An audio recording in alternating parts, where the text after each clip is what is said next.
Hello guys, you are going to learn for forever. Learn for forever welcomes you.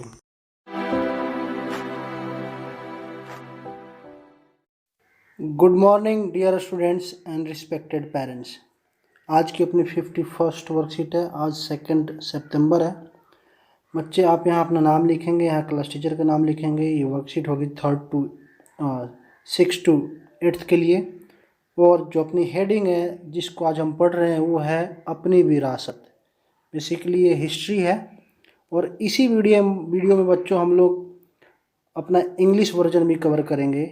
पहले हिंदी करते हैं और इसी वीडियो में इंग्लिश वाला भी करेंगे। विरासत का मतलब क्या होता है? वीर जमा आसत। वीर जमा आसत दो शब्दों से मिलकर बना है ये। और विरासत का मतलब होता है the things which we gets from our inheritance, from our ancestors, जो हमने अपने पूर्वजों से पाया है इनहेरिटेंस के रूप में, लीगेसी के रूप में, जो हमें पूर्वजों से मिला है। तो हमारे देश में आज हमें जो भी मिलता है, जो भी मॉन्यूमेंट्स, इनको मॉन्यूमेंट्स भी बोलते हैं। ये जो बिल्डिंगें आपको दिख रही हैं इनको मॉन्यूमेंट्स बोलते हैं। तो ये जो मॉन्यूमेंट्स हैं ये हमें हमारे पूर्वजों से मिले हैं और इसको हम बारी बारी से पढ़ेंगे। इस बेसिकली ये 3 है, कुतुब मीनार, लाल किला और इंडिया गेट। इन तीनों को कब बनवाया गया, किसने बनवाया और इसकी और जो विशेषताएं हैं उनको ट्रिक्स के साथ समझेंगे और आप हमेशा के लिए याद कर लेंगे। बच्चों हम जो भी पढ़ रहे हैं आजकल सिर्फ वर्कशीट करने से मतलब ना रखें, आप कुछ सीखने का प्रयास करें। आपका मकसद होना चाहिए कि आप कुछ सीख जाएं। तो शुरू करते हैं। कुतुब मीनार सबसे पहले पढ़ेंगे। इस 5 मंजिला इमारत के निर्माण का आरंभ 1193 में हुआ था। 93 में कुतुबुद्दीन ऐबक ने करवाया था। यद्यपि यह केवल इसके आधार का ही निर्माण करवा पाया। उसके उत्तराधिकारी इल्तुतमिश ने लाल बलुआ पत्थर द्वारा इसकी 3 मंजिलों का निर्माण करवाया, जबकि इसकी अंतिम 2 मंजिलों का निर्माण फिरोज शाह तुगलक द्वारा संगमरमर और बलुआ पत्थरों से करवाया गया। इसकी ऊंचाई 73 मीटर है। अब इन बातों को मैं आपको हमेशा के लिए याद करवाना चाहता हूँ। क्या आप याद करना चाहते हैं? आपको दोबारा कुतुब मीनार के बारे में कम से कम पढ़ने की ज़रूरत नहीं पड़ेगी। पढ़िए ऐसे बच्चों कि बार बार एक ही चीज़ पढ़ने की ज़रूरत ना पड़े। आपके पास बहुत कुछ नई चीज़ें पढ़ने के लिए पड़ी हुई हैं, है ना?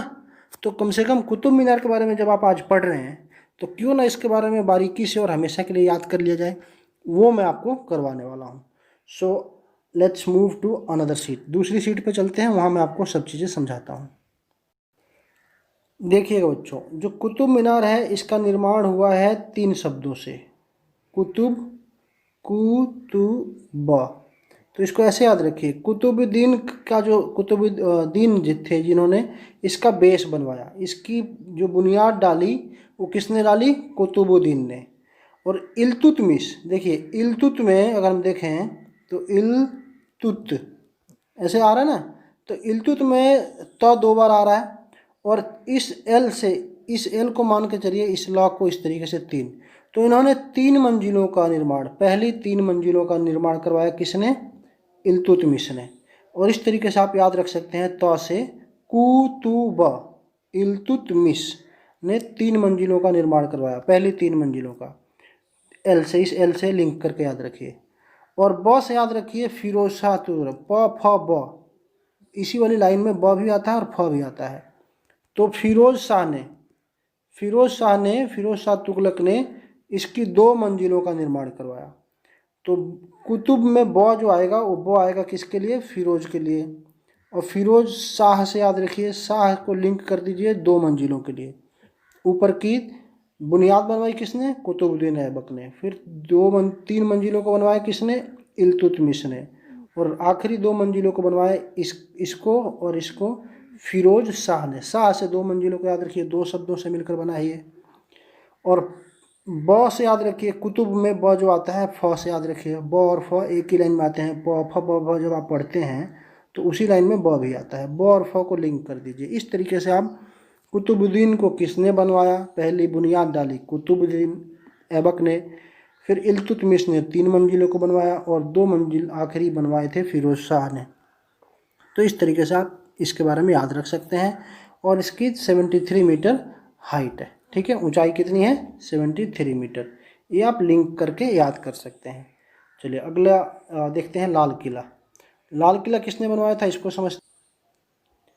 लाल किला बच्चों बनवाया था शाहजहां ने। पहले इनकी राजधानी हुआ करती थी आगरा। आगरा क्योंकि एक मैदानी इलाका है, यहाँ पे यमुना का पानी बहुत ज़्यादा फैल जाता था, बाढ़ की समस्या आ जाती थी। तो इन्होंने एक सोचा कि क्यों ना मैं अपनी राजधानी को शिफ्ट करूं, और इन्होंने इसके लिए दिल्ली को चुना, क्योंकि दिल्ली हाइट पे है थोड़ी सी, बहती यमुना यहाँ से भी है इस तरीके से, लेकिन दिल्ली जो है रायसीना हिल्स और बेसिकली अरावली पर्वत पे बसी हुई है, तो इसकी हाइट ज़्यादा है, तो बाढ़ वाले खतरा यहाँ पे नहीं था, इसलिए यहाँ पे वो आए। तो लाल किला के बारे में एक बार पढ़ते हैं, इसको भी ट्रिक से आपको याद कराऊंगा। इसका निर्माण मई 1639 से अप्रैल 1648 के मध्य मुगल बादशाह शाहजहां द्वारा करवाया गया, जब उसने अपने साम्राज्य की राजधानी आगरा से दिल्ली स्थानांतरित करी। क्यों करी? क्योंकि यहाँ बाढ़ का खतरा था, समझ चुके हैं आप। इसका निर्माण दिल्ली में यमुना नदी के तट पर लाल बलुआ पत्थर से किया गया। इसके वास्तुशिल्प का श्रेय उस्ताद अहमद लाहौरी को जाता है। देखिए लाल किला को याद रखिए, इसको जो वास्तुशिल्प था, इसको डिजाइन जो देख रहे हैं आप, इसका डिजाइन इस तरीके का, ये जो डिजाइन बना हुआ है ये किसका था? लाल किला से याद रखिए लाहौरी को, अहमद लाहौरी को। तो ये डिजाइन वाली बात हो गई। बनवाया किसने था? शाहजहां ने। क्यों बनवाया था? क्योंकि वो आगरा से दिल्ली लाना चाहते थे अपनी राजधानी। क्यों लाना चाहते थे? क्योंकि वहाँ बाढ़ का खतरा ज़्यादा था, ठीक है। तो ये आपने समझ लिया। कब बना था? 1639 से 1648 के बीच में 10 साल का टाइम लगा था, ठीक है बच्चों। चलिए ये समझ गए आप। अब देखते हैं इंडिया गेट वाले को। इंडिया गेट में ये जो बना था, क्यों बना था? एक्चुअली हमारे देश पे ज़बरदस्ती कब्जा कर रखा था। किसने? अंग्रेज़ों ने। अंग्रेज़ जो थे, प्रथम विश्व युद्ध शुरू हुआ था 28 जुलाई को। अच्छा, हमने एक वर्कशीट करी थी बच्चों, अगर आपको याद हो, बर्थडे इनविटेशन, जिस नोटिस जो था, तो उसमें हम सब ने अपना अपना बर्थडे शेयर किया था, और मैंने भी आपसे कहा था कि मेरा आप लिख सकते हैं। मेरा बर्थडे एक्चुअली आता है 28 जुलाई को, और मैं आपको लोगों को याद दिलाऊं, मुझे ये हमेशा याद रहता है, 28 जुलाई 1914 को ही प्रथम विश्व युद्ध की शुरुआत हुई थी, इसलिए मुझे याद रहता है। और 1914 से 1918 तक प्रथम विश्व युद्ध चला था, और उसके बाद भी हमारे देश में स्वतंत्रता की लड़ाई चलती रही अंग्रेज़ों से मुक्ति पाने के लिए। और 1914 से 1921 के बीच में जो भी जवान शहीद हुए, जो भी लोग शहीद हुए, अपने देश के लिए जो भी लड़ता है वो जवान ही है ना, चाहे वो आम नागरिक ही क्यों ना हो। तो उन लोगों की याद में एक स्मारक बनाया गया। स्मारक का मतलब होता है मेमोरी में रखने के लिए, उनको याद रखने के लिए। तो इसको कहा जाता है युद्ध स्मारक। मतलब लड़ाई के दौरान जो लोग मारे गए, चाहे वो ब्रिटिशर्स थे चाहे इंडियंस थे, बेसिकली मैक्सिमम तो इंडियंस ही थे, मुट्ठी भर ब्रिटिशर्स थे, और इंडियंस की दिमाग पे हावी थे, कब्जा कर रखा था। इंडियंस को इंडियंस ने ही तंग किया था, ब्रिटिशर्स की औकात नहीं थी कि वो हमें तंग करते, लेकिन हाँ वो हमें मानसिक तौर से गुलाम बनाने में सफल हो गए थे। चलिए आगे देखते हैं। यह एक युद्ध स्मारक है। इसका निर्माण 1914 से लेकर 1921 के मध्य एवं विशेष रूप से प्रथम विश्व युद्ध में शहीद हुए ब्रिटिश भारतीय सेना के जवानों के सम्मान में किया गया। 12 फरवरी 1931 को इसका उद्घाटन गवर्नर जनरल इरविन द्वारा किया गया। मैं इस शब्द का यूज नहीं करता हूं बच्चों, ठीक है, किया गया। 1971 से अमर जवान ज्योति भारत के लिए प्राण न्यौछावर करने वाले अज्ञात सैनिकों की याद में सदा प्रज्वलित रहती है।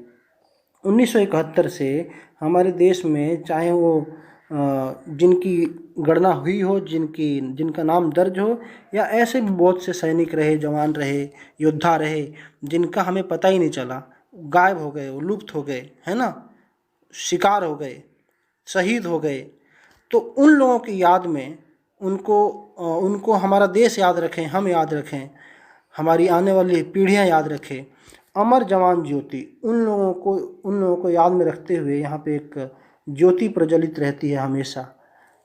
जिसको कहते हैं अमर जवान ज्योति, यहीं पे है, इंडिया गेट पे ही, इसके अंदर यहाँ पे आपको ये प्रज्वलित मिलेगी।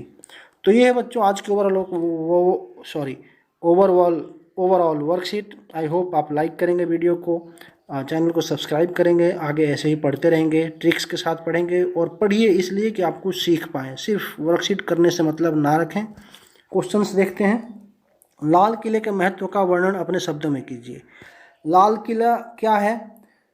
लाल किला आज के डेट में बात करें तो सिर्फ इंडिया ही नहीं, इंडिया एंड वर्ल्ड, ये लिख लीजिएगा, है ना। क्या है ये? टूरिस्ट हॉट स्पॉट है, टूरिस्ट हॉट स्पॉट है, मतलब यहाँ लोग घूमने आते हैं, ठीक है। इससे क्या होता है? गवर्नमेंट ऑफ इंडिया को क्या मिलता है? रेवेन्यू मिलता है, मतलब पैसे मिलते हैं, इनकम होती है। फॉरेन मनी भी हमारे देश को मिलती है, विदेशी मुद्रा, ठीक है। कर लेंगे आप।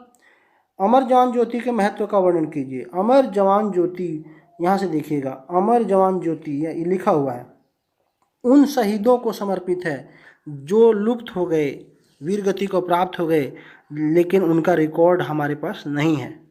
उनको ये खास तौर से समर्पित है। समर्पित दोनों को ही है, जिनका रिकॉर्ड है उनको भी, खैर उनके लिए तो ये पूरा ही बना है, उनके नाम भी दर्ज है यहाँ पे, है ना, लिखे हुए हैं। और बाकी जो लुप्त हो गए उनके लिए भी है ये, ठीक है, खास तौर से। कुतुब मीनार के निर्माण में प्रयोग होने वाली सामग्री का वर्णन कीजिए। देखिए इल्तुतमिश से याद रखिए, इल्तुतमिश में एक ई आ रहा है एल, छोटा सा हाफ एल आता है ना, इस तरीके से, तो इसका याद रखिए 3 मंजिलें इन्होंने बनवाई, और बनवाई किससे? एल से, याद रखिए लाल बलुआ पत्थर, याद रख पाएंगे, वेरी गुड। और दूसरा याद रखिए फिरोज शाह को, तो फिरोज शाह ने किससे बनवाई? ये 2 मंजिल इन्होंने बनवाई थी, शाह को 2 से लिंक कीजिए, और ये दोनों किसकी थी? मार्बल की थी, रेड मार्बल्स, खासतौर से व्हाइट मार्बल भी है ऊपर, 4th मंजिल आपको व्हाइट दिखेगी, ठीक है बच्चों। ये लिंक कर लेंगे आप तो याद हो जाएगा हमेशा के लिए, ठीक है। कुतुब, ब को फ से आप लिंक कर लीजिए, प फ ब में ब भी आता है, और इस तरीके से क से कुतुब, त से इल्तुतमिश, कु तु, ब से फिरोज शाह, ठीक है। अगला देखिए प्रश्न चौथा, बताइए कि महामारी के अंत के उपरांत आप विद्यालय की तरफ से जाने वाली पिकनिक में किस ऐतिहासिक स्थल पर जाना पसंद करेंगे। इट्स अपॉन यू गाइज, आपको लिखना है अपने पसंद के अनुसार, ठीक है। अब इसी वीडियो में बच्चों हम अगला इंग्लिश वर्जन भी देखते हैं। आपको देखना दोनों चाहिए, क्योंकि आपकी हिंदी और इंग्लिश दोनों अच्छी होती है, मेरे साथ पढ़ के आपकी दोनों भाषाएँ अच्छी होंगी। So let's move to that seat. तो बच्चों आप कवर कर चुके हैं पहले ही इसको हिंदी में, अब एक बार इंग्लिश में इसको समझ लीजिए। Qutub Minar, it is a 5 story monument, है ना, हेरिटेज मॉन्यूमेंट बोलते हैं इसको। Build by Qutubuddin Aibak, started by, है ना, बिल्ट बाय तो पूरा बन जाएगा तो उसको बिल्ट बोलेंगे। Started by Qutubuddin Aibak in 1193, however he could construct only the basement, लिख दिया है इस बात को इन्होंने, कि उन्होंने सिर्फ बेसमेंट, इसका बेस ही जो नींव पड़ती है ना, बुनियाद, वही डाल सका था वो। उसके बाद 3 story made of red sandstone, जो 3 स्टोरी बनी थी, ये और ये red sandstone were constructed by his successor Iltutmish, जो उनके बाद के जो शासक आए उन्होंने इन तीनों को बनाया। क्या नाम था उनका? इल्तुतमिश से, एल से याद रखिए, 3 एल इस तरीके से, लॉ इस तरीके से बनता है ना, तो ये 3 मंजिल उन्होंने बनवाए, और किससे बनवाए? लाल बलुआ पत्थर से, रेड सैंडस्टोन, ये समझ जाएंगे आप, याद कर लेंगे लिंक से। हिंदी वाला भी देखिएगा। While last 2 storey were made of marble and sandstone and completed by Firoz Shah Tughlaq. कु तु ब से फिरोज शाह को लिंक कर लीजिए, और शाह से 2 मंजिल 2 शब्दों से बना है, तो ये व्हाइट वाले और इससे टॉप वाला, ये दोनों तुगलक, फिरोज शाह तुगलक से लिंक कर लीजिए, आप याद कर पाएंगे। इसकी हाइट है 73 मीटर, ठीक है। तो ये है बच्चों about read this Qutub Minar which is made of red sandstone. Now we will next cover the Red Fort. So let's move to Red Fort. इसमें हम इन दोनों को कवर करते हैं, ठीक है। देखिएगा, red fort it was constructed between May 1639 and April 1648. Around 10 years it took to be constructed by Mughal emperor Shahjahan के द्वारा when he decided to shift his capital from Agra to Delhi, जब वो उन्होंने डिसाइड किया कि वो आगरा से दिल्ली अपनी राजधानी लाए because of flood. Made of red sandstone, ये भी लाल पत्थरों से बना है ना, यमुना नदी के किनारे बना है, इधर यमुना नदी बहती है, इस तरफ ये है। आर्किटेक्चर जो इसका डिज़ाइन है ये किया है क्रिएटेड बाय उस्ताद अहमद लाहौरी। लाहौरी को रेड से याद कर लीजिए, लाल से, और इस तरीके से इनको भी लिंक करके आप याद रख सकते हैं। इंडिया गेट के बारे में देखते हैं। It is a war memorial. War memorial मतलब था युद्ध स्मारक। युद्ध जब हुआ था प्रथम विश्व युद्ध, उसमें जो इंडिया के सैनिक मारे गए, ब्रिटिशर्स भी कुछ मारे गए, और उसके बाद भी स्वतंत्रता सेनानी के रूप में जो योद्धा मारे गए उनको याद करते हुए it is a war memorial of in honour मतलब सम्मान में of soldiers of British Indian army who died between 1914 to 1921 including first world war. इसमें फर्स्ट वर्ल्ड वार भी 1914 से 1918 तक का शामिल है। ठीक है। It was inaugurated by Lord Irwin. I don't use these words. It was inaugurated by governor general Irwin on February 12, 1931। इसके द्वारा ये उद्घाटन किया गया। सिंस 1971 अमर जवान ज्योति, 1971 से अमर जवान ज्योति, यहाँ पे एक दीप प्रज्वलित होती है जिसको बोलते हैं अमर जवान ज्योति। ये उन लोगों के लिए होती है जो योद्धा, जो सेनानी, जो व्यक्ति शहीद हो गए हमारे देश के लिए, लेकिन उनको हम रिकॉग्नाइज नहीं कर पाए, उनका नाम मेंशन नहीं है, लेकिन हाँ उनका बलिदान हमारे दिलों में हमेशा रहेगा, क्योंकि बहुत त्याग करने के बाद, बहुत बलिदान देने के बाद हमारा देश आज़ाद हुआ था। अंग्रेज़ों ने बहुत प्रताड़ना दी हमें, हमारे देशवासियों को उस दौर में बहुत तरीके से प्रताड़ित किया।